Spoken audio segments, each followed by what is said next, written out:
Salut, c'est Maximus. Dans ce tutoriel, je veux te parler de l'effet qui s'appelle Adjustment Layer ou calque d'ajustement ou calque d'effet. C'est un effet qui existe dans Premiere, qui existe aussi dans DaVinci Resolve depuis la version 16. Et je n'en ai pas parlé dans ma formation sur DaVinci Resolve. Donc, je fais une petite vidéo voilà, sur YouTube, un petit tuto qui va être bien. On va prendre un peu le temps de bien voir les choses. Et le plus important, je veux te montrer comment bien utiliser cet effet. Donc, c'est-à-dire quand il faut l'utiliser, quand il ne faut pas l'utiliser. Et à la fin du tuto, je te montrerai les différentes erreurs que tu peux faire potentiellement avec cet effet et que tu ne dois surtout ne pas faire. Parce que tu vas passer pour un branquignol et tu vas perdre ton temps.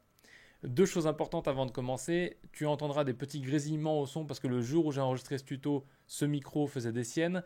Donc ça, je suis désolé, il y a des petits grésillements, mais ça ne t'empêchera pas de suivre. Et la deuxième chose, c'est que du coup, je vais utiliser pour exemple de cette vidéo, une vidéo de présentation de ma formation pour les entrepreneurs vidéo, donc ceux qui veulent se perfectionner et devenir entrepreneurs de la vidéo.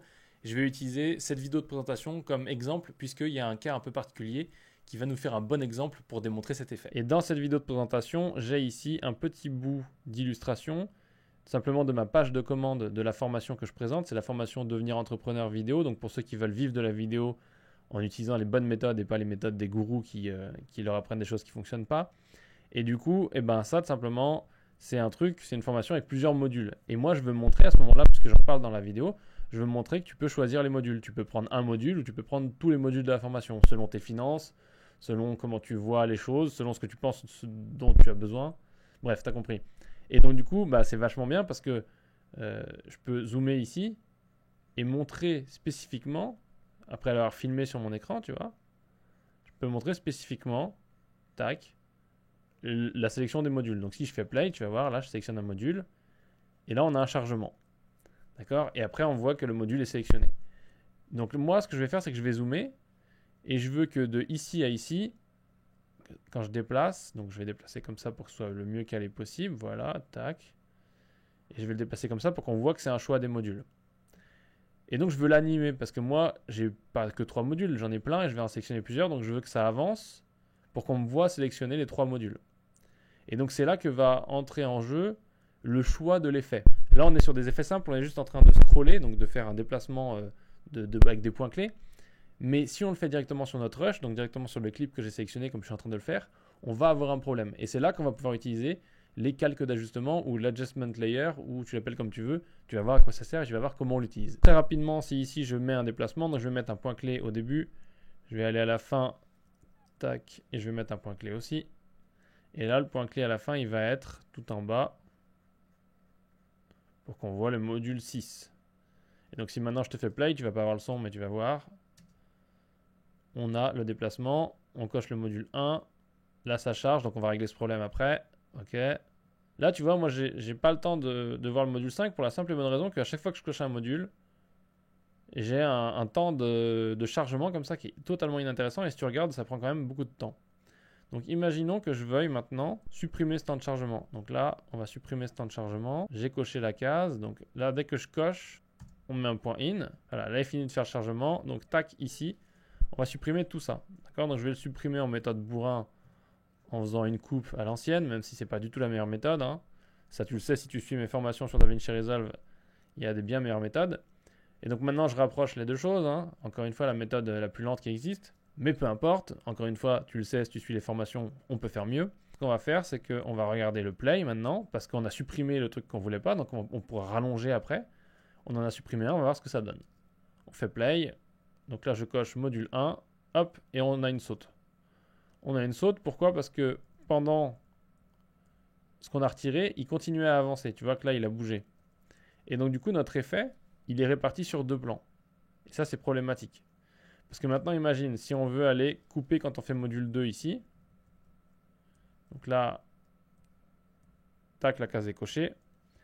Si j'avance pour aller au bout, donc quand ce sera déjà coché, c'est par là, voilà. Tac, comme ça. Et que là, je fais ma coupe. J'ai un problème. Encore une fois. Puisque je supprime, encore une fois, la méthode qui n'est pas la bonne, mais peu importe. Et là, regarde, on va encore avoir une saute. Tac, encore une saute. C'est pas ça qu'on veut montrer, nous. Nous, on veut montrer un truc propre. Donc, comme ça marche pas, on va voir maintenant la bonne méthode pour faire cette opération. C'est-à-dire avoir notre déroulé clean sans les pauses et les attentes. mais toujours avoir notre déplacement de scroll. Tac, on retire tous les effets. On va rallonger ici, on va faire les cuts. À partir du moment où c'est coché, on coupe. Donc c'est tac, coupe ici. Et tu vois le temps qu'on récupère, c'est assez dingue parce qu'on va pouvoir caler les 6 modules au final alors qu'avant on les calait pas du tout. Et donc là, si maintenant je vais cocher le dernier. Alors là, le dernier, on va avoir un problème parce que ça prend trop de temps. Tu vois, je reste fixe ici, donc c'est pareil. Là, on va raccourcir un petit peu. Hop. Jusqu'au moment où ça rebouge. Donc ici, il y aura une petite saute, mais c'est pas dramatique. On va regarder maintenant le timing pour voir si on est bon. Donc, sélection numéro 1, sélection numéro 2, sélection numéro 3, numéro 4. Très bien. C'est un peu rapide, mais écoute, ça fera l'affaire, je pense. Et au pire, je pourrais toujours le modifier. Parce que là, ce qu'on va faire, c'est qu'on va laisser ça intact et on va juste rajouter donc notre adjustment clip au-dessus. Tu le trouves dans Effet, Effect et Adjustment clip. Si tu es à DaVinci en français, bien sûr, il va s'appeler autrement. Mais tu n'avais qu'à pas mettre DaVinci en français. On le met au-dessus. On ajuste bien à la bonne longueur pour qu'il couvre uniquement ce qu'on veut ajuster, puisque c'est un adjustment clip qui va ajuster exactement ce qu'il y a en dessous de lui. Hein, c'est comme ça que ça fonctionne. Donc on va mettre les choses uniquement en dessous et on utilise uniquement dans ce cas-là. D'accord ? On ne va pas utiliser pour ajuster tous les trucs. Nous, on veut vraiment ajuster uniquement cette portion. On ne veut pas qu'il déborde comme ça et qu'après on le coupe et on zoome un bout. Bref, on veut vraiment le faire sur la portion. Et donc ce qu'on va faire, c'est qu'on va se mettre au début. On va zoomer comme on avait prévu. Tac. Voilà, on va décaler ça comme on avait prévu aussi.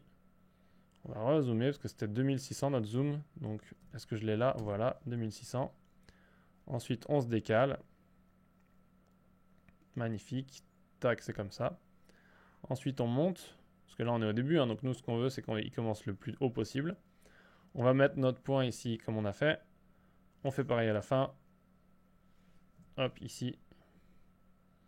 Position. Et on descend, donc là on veut la fin, le maximum.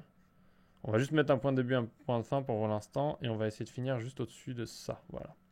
Et maintenant on va regarder ce que ça donne. Donc je te prends un peu de marge.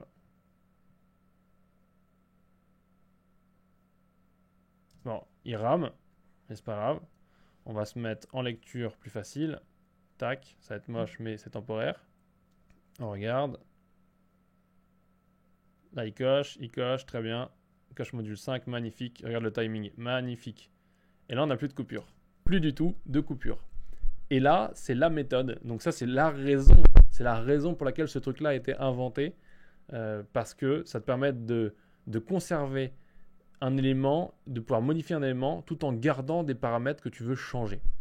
C'est ultimement génial. Et c'est génial qu'ils aient rajouté ça. C'est ajouté à la version 16. Avant la version 16, ça n'existe pas. Donc si tu ne l'as pas, c'est que tu n'as pas la version 16, ajoute la version 16, installe la version 16. Maintenant, je vais attirer ton attention, si tu veux voir un peu plus de choses dans ce tuto, je vais attirer ton attention sur deux choses. Première chose, j'ai une formation qui peut t'apprendre 1 milliard de choses en plus sur DaVinci Resolve, sur la version 14, la 15, la 16, et tout ce que tu apprends sur la 14, tu pourras le garder pour continuer à travailler. D'accord ? Moi, je t'apprends que des grandes méthodes et que des trucs qui fonctionnent. C'est mon métier, le montage. Donc vraiment, si tu veux te perfectionner, va voir, je te mets tous les liens en dessous. Je te mets même une petite offre si ça t'intéresse. Donc va jeter un œil. Maintenant, une autre chose qui est importante, c'est la deuxième chose. Je veux te montrer en petit bonus l'erreur que je vois très souvent quand les gens ils utilisent cet effet et ce qui va, si tu veux ou que tu es professionnel ou que tu veux le devenir ou quoi que ce soit, c'est des choses qui peuvent te coûter très cher en temps perdu, en bêtises, en erreurs, etc. etc. Et j'ai fait plein de vidéos sur comment bien gérer sa timeline, comment bien monter, etc. etc. Donc va voir ces vidéos, je te les mets à la fin parce que c'est primordial que tu comprennes que ta timeline, ça ne doit pas être le bordel et ça ne doit pas être juste un empilement de plein de choses pour faire joli. Parce que si tu n'aimes pas faire du montage ou si tu veux gagner du temps dans ton montage, tu dois améliorer ta technique. Et donc du coup, je vais te montrer ce qu'il ne faut pas faire maintenant. Donc, ce qu'il ne faut pas faire, c'est simplement ce que je vois très souvent. Tu as Jean Herbert qui est en train de monter une vidéo et là, il a besoin de zoomer ici. Donc, qu'est-ce qu'il prend? Un adjustment clip. Et il le met ici et il zoome. Donc, il doit bien le caler comme ça. Là, il va faire son zoom. Il va faire sa rotation, tu vois. Il va peut-être même faire une animation parce qu'il ne se sent plus.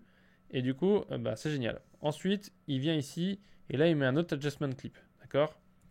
Et du coup, c'est très bien. Donc là, il va venir ici. Il va faire son zoom. Tac. Il va faire sa rotation. Enfin non, c'est là la rotation.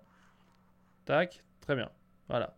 Et donc là, Jarabert, il est content, il est fier de lui parce qu'il a mis des effets. En plus, il a fait grossir sa timeline. Donc là, il se sent professionnel. Il se sent le monteur professionnel. Il a l'impression qu'il est J.J. Abrams, même si J.J. Abrams ne monte pas lui-même. Et donc, ce brave monteur professionnel qui se dit « Regardez, ma timeline est gigantesque », il a fait plusieurs erreurs.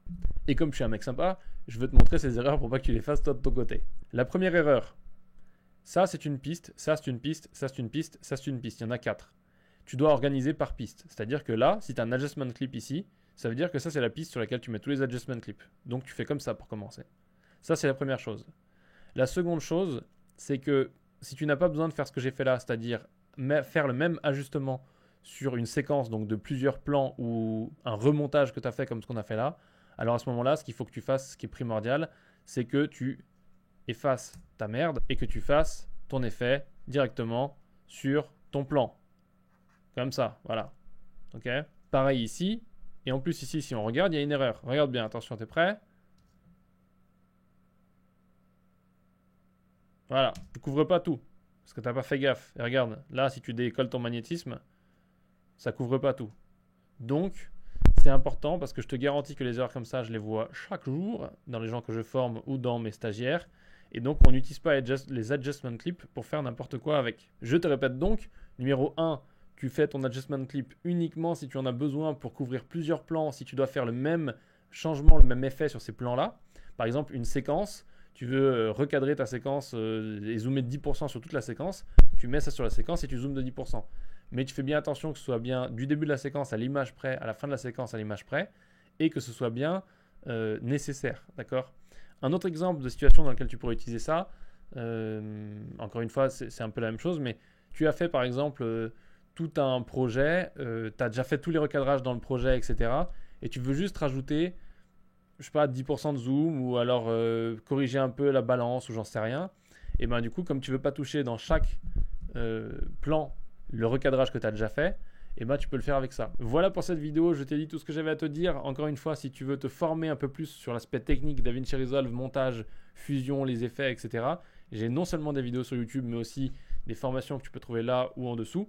Et bien entendu, si tu aujourd'hui veux vivre de la vidéo, que tu as des clients, que tu veux avoir plus de clients, que tu veux mieux vivre de la vidéo, j'ai une formation qui est faite sur mesure pour entrepreneurs, qui d'ailleurs inclut toutes les formations techniques sur DaVinci Resolve, sur la technique, etc.